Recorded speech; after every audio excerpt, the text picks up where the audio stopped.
I have kept a wringer washer now for near about 30 years, and one of the things that I appreciate about this appliance the most is it keeps me out of the laundromat.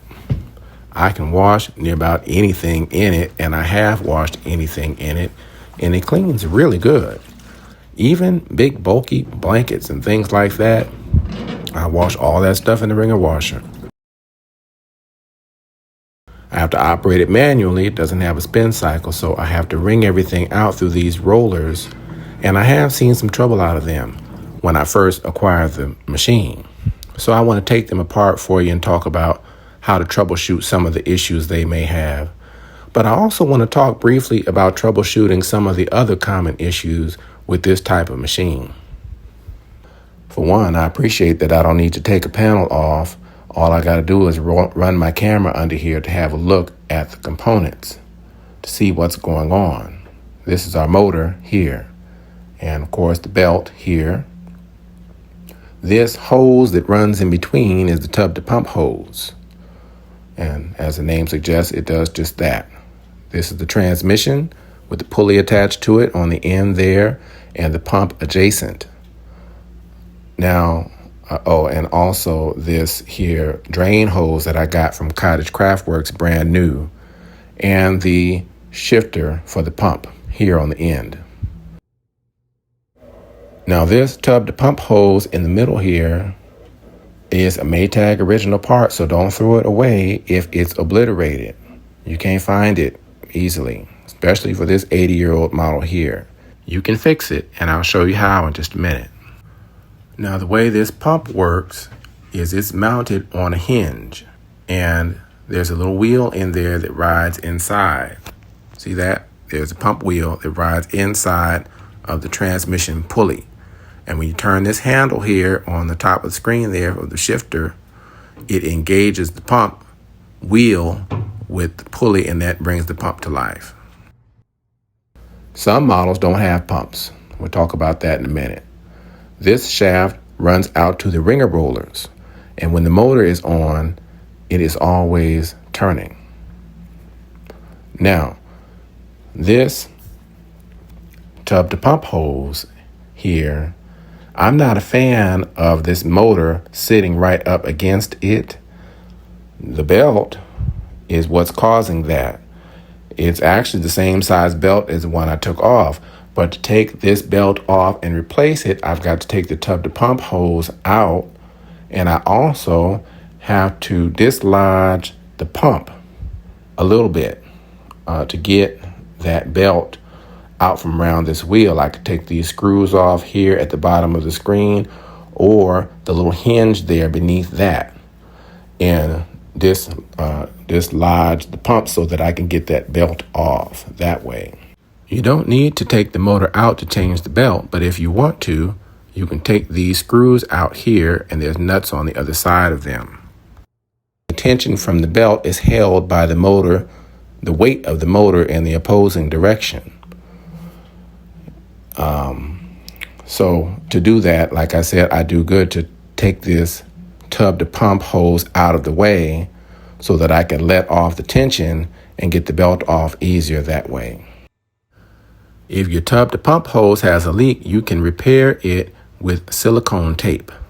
And I'll try and leave a link in the description. It's kind of a military application.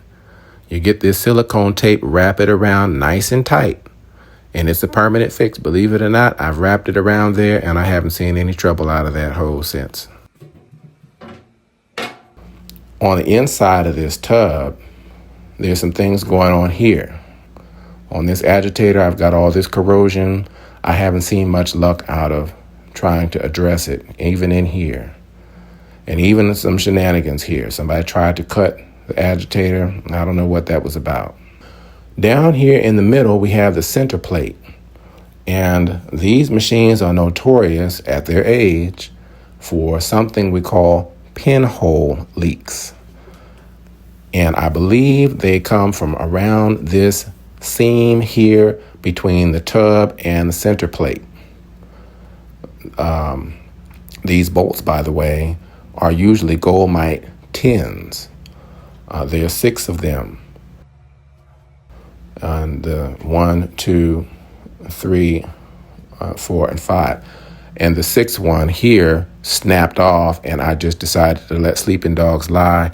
I abandoned my plans to take the tub out. But I replaced those gold mites with bolts. And you can find them on Cottage Craft Works.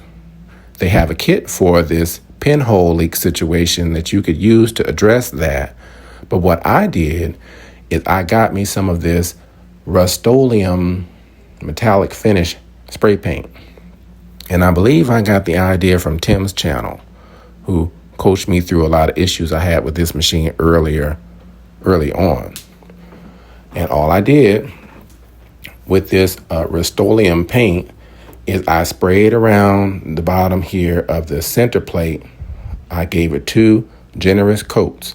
I even sprayed this wider circle around just to be sure. And that resolved the pinhole leaks. This agitator, by the way, is hollow in the shaft. So sometimes you'll find, and I, by the way, got a new bushing here underneath there. I haven't put it in. But sometimes you'll find, see this hole here? You'll find that hole gets clogged if you get a new machine and the agitator don't want to stay seated. Clean that hole out. Take the agitator out and clean it out good. And it should stay seated after that. Now, if you have a pump, your spout's going to look like this. If you're looking for a machine, the drain hose is going to look like that. If it doesn't have a pump, it will look like that. To give you some clues, if you're looking for the pump switch and you can't find one, that should help. As far as these wringer rollers go, I've had a few challenges with them. The first being I had a terrible time getting them to stay clamped together. This top part I'm referring to clamps down. When you turn this handle, actually you turn it this way, and that clamps the rollers down. See there? That clamps them down so they're nice and tight. And when you send your clothes through, it presses all the water out of them nicely. That push-to-release bar comes in handy, takes the tension up off of the bottom roller from the top. It's nice, particularly if you get your fingers caught in the wringer, you can tap that push-to-release and it'll let right up. Now, let's go over some of these components. This is the wringer cap. This is the wringer frame. This is the wringer head, and that's the shifter handle there. This is the up at the top, the tension bar, tension reset lever, reset the tension on the rollers, and that blue bar is your push to release bar, of course, which is new, and I'll explain why in a minute. The original push to release bar is red, and I still have it. I've just been debating on whether I'm going to fix it or not. I still haven't decided. This handle here for the shifter, if you turn it this way, the rollers will roll towards the camera, kind of towards the tub. Turn it this way and they roll out towards the wall. If you turn it all the way out, you can move this whole unit 360 degrees in a circle, which is nice. And you just turn it back like this to latch it in place. See there? Now, when I first got this machine, I could barely get the handle to do like this. It was kind of like seizing up or seized. I have a terrible time to get it to do that. And one day I put all of my weight on it to try and get it to move, and I broke the mechanism inside. So maybe if you have an issue with that, you might just let that do until you can get inside and see what's going on. Now, this machine is pretty easy to work on. In my opinion, the way this wringer situation comes apart is fairly straightforward. You lift the wringer cap up and just pull it out like so. There are these two little pencil-sized pins, which I failed to film on this end of the recording.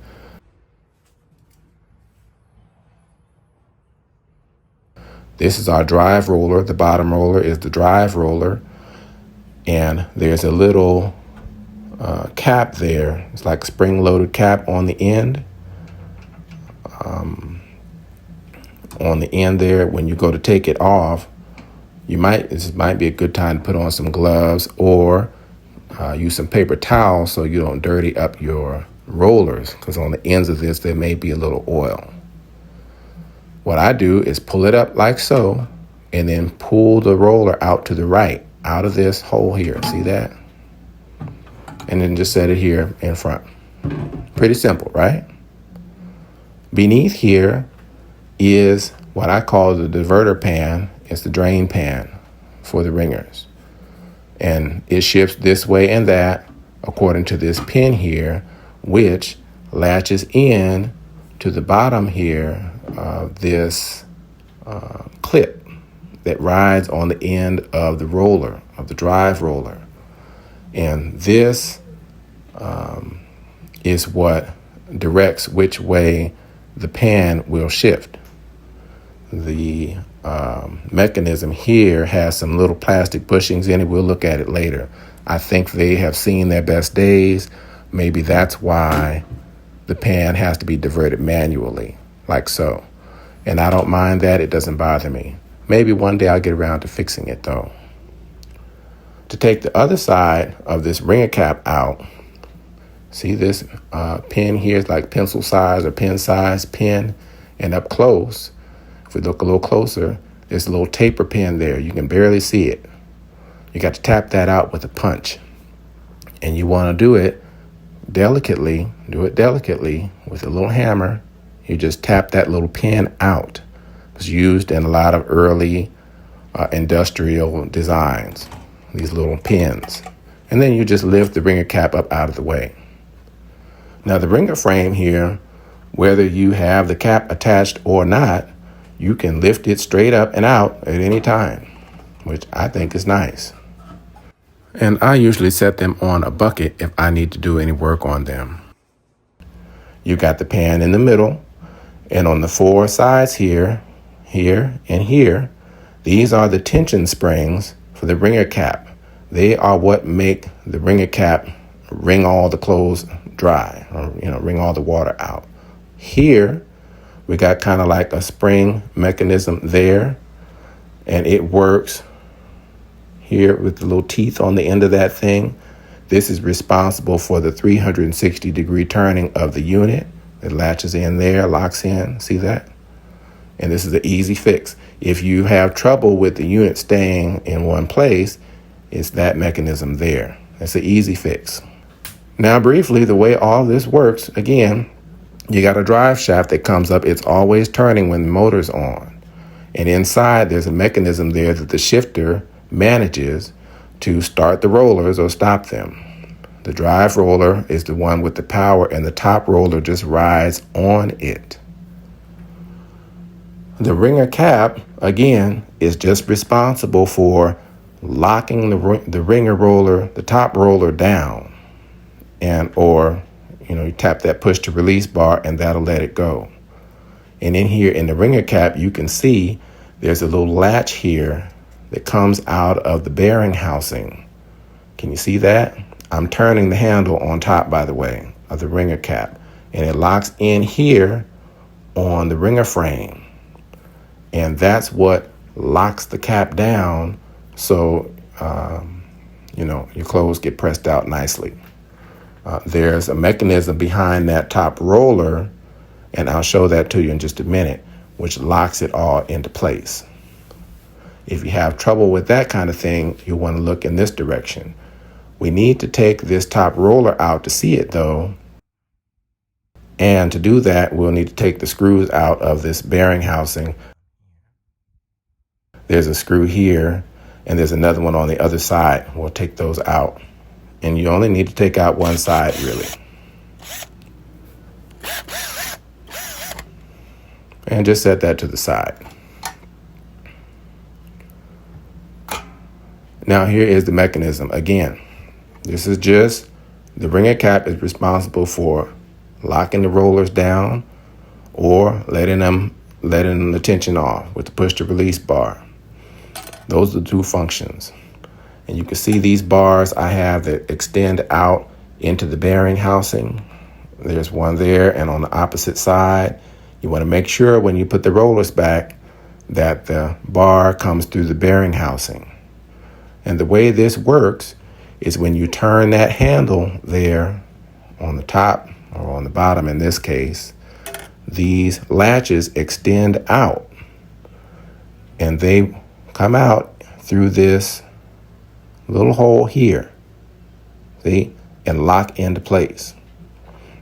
The lock is in the middle here, and you'll see as I turn this out how that works.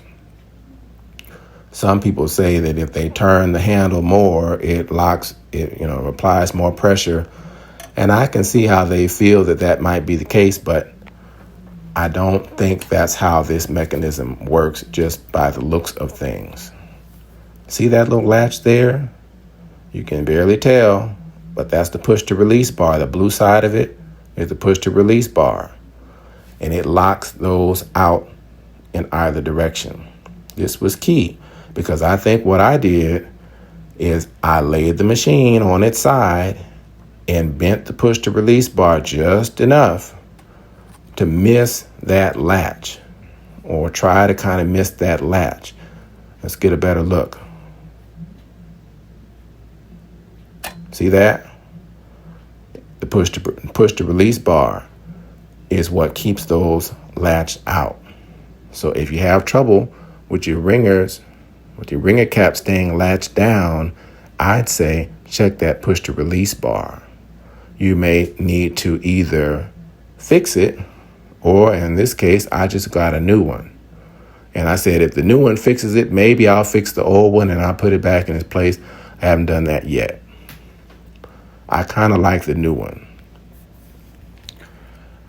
And again, remember, make sure those latches come out through the bearing housing when you put it all back together again. In the middle here, there's this front here where the screw is, and then there's behind here, you can barely tell, but there is a coil spring. The coil spring, or we call centering spring, which centers the handle on the top. See that?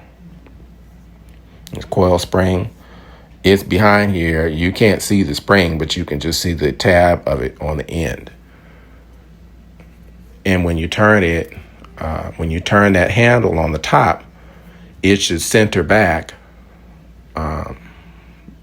out to the sides like so. See there? Turn that handle, it should center back by itself.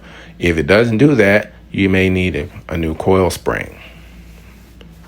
I think what makes the ringer cap pop up from the tension may be the pressure against the tension springs. Could be wrong. This ringer frame attaches to the ringer head by way of these 3 screws here. And they are, you can take them out, but you will also need to remove these bolts. Unfortunately, see those big bolts there, here and here, for the tension springs? Oh, those bolts are hard to get back on because you have to mash the spring down to get the bolt to catch some thread. They're not easy to get back on there, let me tell you. So I'm not going to take them apart, but you'll need to do that if you want to get in the ringer head and see what's going on. Now on the other side, here's why. See those 2 little screws there? See them? They're Goldmite 10s. So some more Goldmite 10s again. They're on the inside here. See that? On the top of that tension bar, I'm calling it. But it's connected to these tension springs. And to get it out, you got to take those springs out. So again, I'm not going to do that today. You have to do that in order to get those 2 Goldmite screws out at the top and these 3 screws at the bottom. Instead, I'm going to show you how I address this. I could either buy a part to go in and fix the mechanism, or I could just get a new wringer head. I went on eBay and I found one, brand new, in this Maytag box right here. It had been sitting on somebody's shelf for 80 years, and they decided, however long, and they decided to post it online for sale. This, of course, is the old wringer head, because the new one obviously is attached to the machine. Let's have a look inside. There was gear oil in here that was dried up. Wasn't much more than what you see here, really. But that mechanism in there slides up and down according to the positioning of the shifter. And I believe there's a spring involved on the top and on the bottom. You have to have a special tool to go into the drive shaft to pull it out. And I didn't want to buy the tool. I chose instead to buy the new wringer head. You have to go in here with a special tool. And I imagine there's some O-ring seals in there, because I've heard you could fill this up with gear oil. But I filled it up with gear oil and it all came out. So maybe that wasn't the best option. I just drizzled some on there now on the new one, and that's just going to have to be the way that that's going to be. That's how I'm going to use that for now. This pan comes out in a real simple way, believe it or not. On this side, there's a little pin, and on the other side, there's a pin with a spring. And all you do is just mash it in from this side. This is the side of the wringer head. Mash it in. Hard for me to show you and film at the same time, but you mash it in there, and that unlocks the pin on the opposite side. And you can pull it out like that. See, there's the pin there and the spring. And there's another pin there. There it is. Not very glamorous. 80-year-old appliance. Okay? So it is what it is. I could clean it off. I really don't care. As for this roller, now that we got the bearing housing on here, don't do this. Remember that? Remember what I said about this latch? Got to come through here. So that the wringer cap will latch down properly. When you put it back, make sure to turn the handle out so it'll seat properly. And again, this situation here with the drain pan is something I've been curious about. But let's take a closer look. You can just pull this off, and these two little plastic bushings in here, I think they may have just been worn out.